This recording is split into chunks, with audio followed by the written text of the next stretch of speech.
How's it going, everybody? I'm UpNorth Airsoft, and before I get into this video, I wanted to let everybody know about what's going on in Canada right now. If you haven't heard right now, they're trying to pass a bill, C-21. To make a long story short, they're trying to ban airsoft in Canada. So if you could take the time, this goes for non-Canadians as well, if you could sign a petition, I think the website's www.saveairsoft.ca. And for you Canadians, go to your local MPs and try to stop this bill because we have to save airsoft. Other than that, let's get actually into this video. How's it going, everybody? I'm UpNorth Airsoft, and today's video is going to be over the G&G Scar L. For what I have to say right now, this is a great alternative to your basic M4. Let's start this review off where it always begins with the unboxing. Take a look at the box, you're going to immediately know that this isn't your standard G&G box. Oh no, this is much of a more old school style gun. After having the Scar out for a little bit, it kind of makes me feel a little grateful for what we have for the modern day of airsoft. Opening up the box, you are going to be only given the most bare essentials, such as the gun, a magazine, and a grip pod. But let's look at the magazine real quick. At first, it kind of looks like your standard high cap magazine, but when you put it side by side to an actual high cap, it's slightly longer. It's kind of creepy. Up next is an attachment that not that many people even use nowadays. You probably got this way back in the day when you started airsoft and you thought it was kind of cool to get, and now you kind of regret it and it's kind of hiding in your closet shamefully. And finally, of course, you'll be given the Scar L itself. This Scar L does have a little bit of weight to it, coming about the same weight as a newborn baby, or about 7 pounds. But most of that weight is going to be from its exterior build quality, which it's mostly made out of steel, aluminum, and polymer. Like I usually do, let's start with the back of the gun.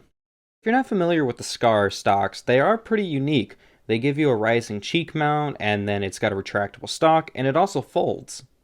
I can only imagine on how FN was making this stock. They were probably like, what kind of modifications should we put on this stock? And the designer was like, yes. And I'll say this before anybody else. Yes, this looks like a Nug boot.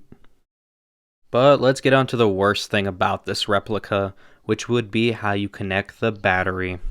Not only you have to take off this back plate to make sure your batteries are connected, you have to make sure these two little prongs are plugged into each other or the gun won't fire. And that's the biggest downfall of this rifle. I know the biggest reason a lot of people don't buy Scars is because of how their battery connections are in the stock. I know I'm not the biggest tech out there, but there's gotta be a way to fix that. Your selector switch is going to be a little bit different from your standard M4, but it's easy to get used to. All your controls except your bolt release are going to be ambidextrous. Surprisingly enough, this Scar does come with a functioning bolt catch and bolt release.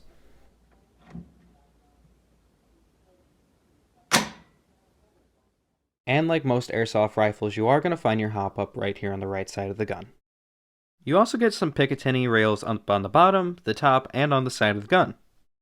This replica does come with the standard Scar sights, and in my opinion, one of the best looking iron sights for any firearm. Internally, you are going to get an 8mm Type 2 ball bearing gearbox. This is also LiPo ready, but I would recommend putting a 7.4 LiPo. FPS wise, this is definitely shooting at the low spectrum, only shooting about 300 to 350 FPS.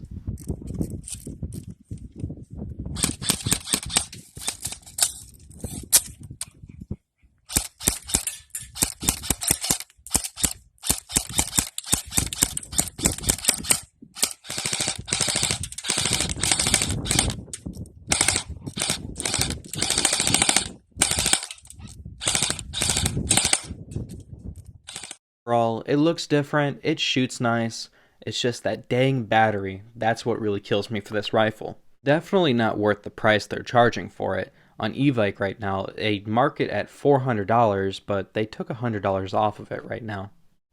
Maybe that's why G&G doesn't really make this anymore, and honestly, there's definitely a lot better options out there if you wanted a Scar L. This was probably a top contender way back in the day when they first made them, somewhere around 7 to 8 years ago, but in today's airsoft world, this is probably seen as more of your average airsoft gun. But if you really want a Scar L made by G&G, this is definitely a great choice for you. Besides that, what is your guys' thought on the G&G Scar L? Is it really worth the price tag? And would you rather get one of these or one of the cyber guns?